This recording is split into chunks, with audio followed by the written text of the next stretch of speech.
دوسروں نے کہا کہ بیٹا یا بیٹی کا اگر ہم رشتہ کرنا چاہیں تو کیا استخارہ کرنا لازم ہے؟ جی پہلی بات تو یہ کہ کوئی لازم نہیں ہے، اور دوسری بات یہ ہے کہ صرف استخارے پر اکتفا کرنا بھی بہتر نہیں ہے۔ میں اکثر آپ کو سمجھاتا ہوں کہ نبی کریم صلی اللہ علیہ وسلم نے یقیناً استخارے کی تعلیم دی ہے، اور صحابہ کرام بھی استخارہ کرتے رہے ہیں، لیکن ان کے خواب شیطانی مداخلت سے پاک و صاف تھے۔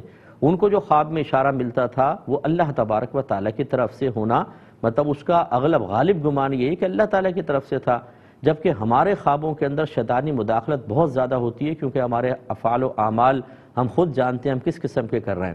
اب ہوتا یہ ہے کہ بعض اوقات شیطانی مداخلت کی وجہ سے یس نو اور نو یس محسوس ہوتا ہے، اور ہم کر گزرتے ہیں، اور آگے جب ہماری مرضی کے موافق رزلٹ نہیں آتا تو ہم معاذ اللہ استخارے کو برا بھلا کہتے ہیں۔ دوسری بات یہ ہے کہ فرض کر لیں کہ اللہ تعالیٰ کی طرف سے ہی اشارہ ہوا، اب وہ اشارہ کا مطلب یس یا نو تو ہے، یہ کہاں سے آپ نے کر لیا کہ یہ آپ کے حق میں مطلب جو آپ کی مرضی کے مطابق ہے ویسے ہی بہتری آئے گی؟ مثال کے طور پہ آپ نے رشتے کے لیے استخارہ کیا، یس آ گیا کہ ہاں اس لڑکے سے آپ بیٹی کا نکاح کر سکتے ہیں، آپ نے کر لیا، اور ایک ہفتے بعد طلاق ہو گئی۔ اب آپ کہیں گے یہ کیسا استخارہ تھا، مجھے تو یس آیا۔ ہو سکتا ہے اس طلاق میں ہی آپ کے لیے بہتری ہو، اللہ تعالیٰ کا ازلی فیصلہ تھا یہی نکاح ہو، اور طلاق میں بیٹی کے لیے بہتری ہو۔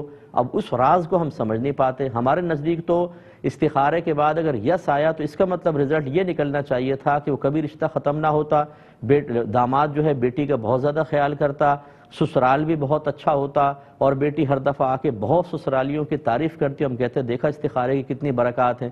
تو میں نے اپنی زندگی میں بہت سارے لوگوں کو دیکھا ہے کہ استخارے کا مطلب تکلف کرنے کے بعد پھر وہ ہم سے کویسچن کرتے ہیں صاحب وہ رشتہ آیا تھا، ہم نے استخارہ کر لیا، اس میں نہ آ گیا۔ اب اگر ہم استخارے کے خلاف چلے جائیں کوئی مسئلہ تو نہیں ہوگا؟ سوال یہ پیدا ہوتا ہے کیوں کیا تھا آپ نے استخارہ؟ خالی رسم پوری کرنے کے لیے؟ استخارہ کا مطلب ہے اللہ تعالیٰ سے مشورہ طلب کرنا۔